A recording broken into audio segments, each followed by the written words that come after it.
Let's look at a partial products algorithm for multiplication.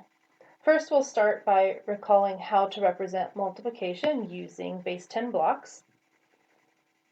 I'm representing 13 here using 1 long and 3 units.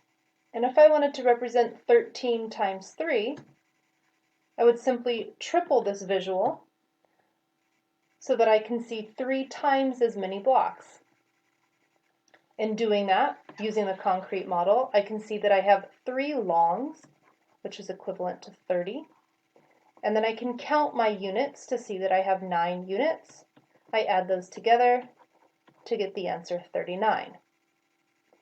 A similar way to do this problem without using blocks would be to say 3 times 13.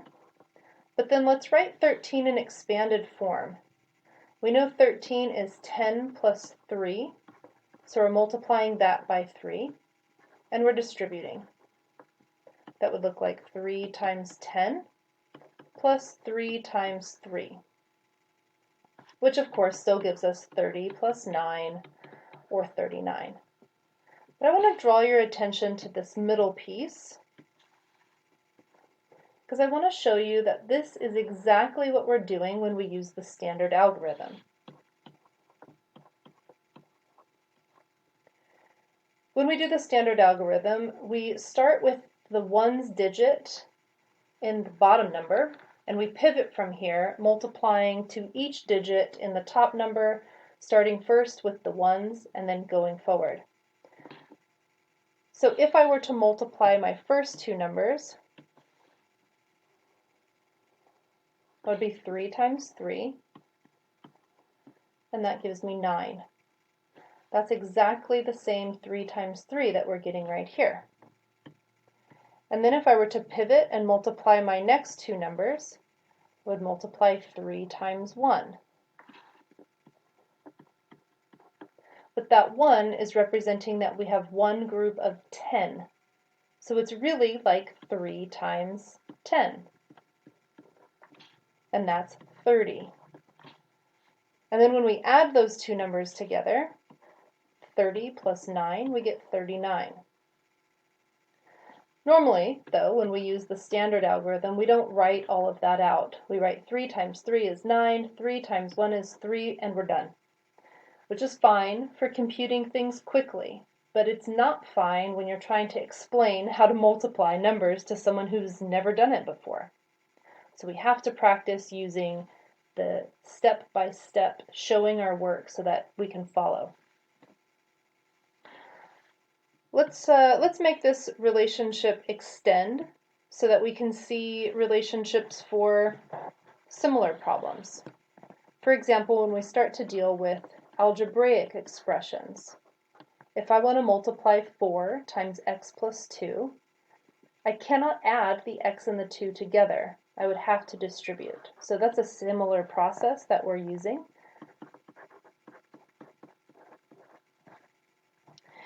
And if I'm multiplying double-digit numbers like 23 times 14, I can write each one of those in expanded form. 23 has 2 groups of 10 and 3 singles. 14 has 1 group of 10 and 4 singles. I would first distribute my first set of parentheses into the second set of parentheses. So that would look like 2 times 10 times that second group plus 3 times that second group. This is exactly what we're doing with the standard algorithm, where we have 14 times 23. I take the 3 and I multiply it to the units place of 14, so that looks like 3 times 4. That's what we'll get when we distribute here. Then I would pivot and I would multiply 3 times 1, where that 1 is representing one group of 10. 3 times 1 group of 10, which is otherwise 3 times 10. Okay, and then when we're done with the 3, we move on to the 2. the 2 multiplied to the units digit from the top number. That looks like 2 groups of 10 times 4. That's exactly what we're doing right here.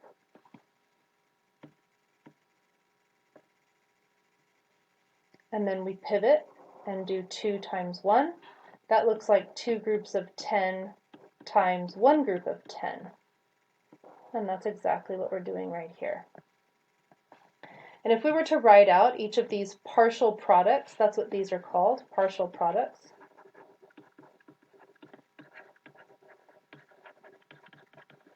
We would see 3 times 4 is 12.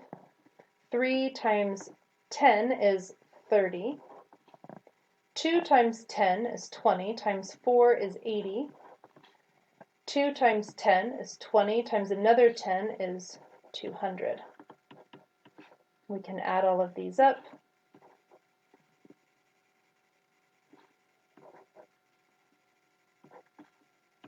To get 322. Now, if we had used the standard algorithm, I want to show you how that looks. 3 times 4 is 12, carry the 1. 3 times 1 is 3, plus the 1 that we just carried, that's 4. Put a 0 here to represent that we're now pivoting from the tens place. 2 times 4 is 8, or actually 80, which is why we have the 0 here. And then 2 times 1 is 2. We can add up. 2 plus 0 is 2. 8 plus 4 is 12. Carry the 1. We still get 322. But in this standard algorithm, notice that there's a lot of things that don't quite make sense. Why is it okay to write 2 times 4 equals 8 right here? Why is it okay to write 2 times 1 is 2 in the hundreds place? It only makes sense if you really understand that we're multiplying within a place value and we're putting the digits in the appropriate place value. So if we don't understand place value, then this doesn't work at all.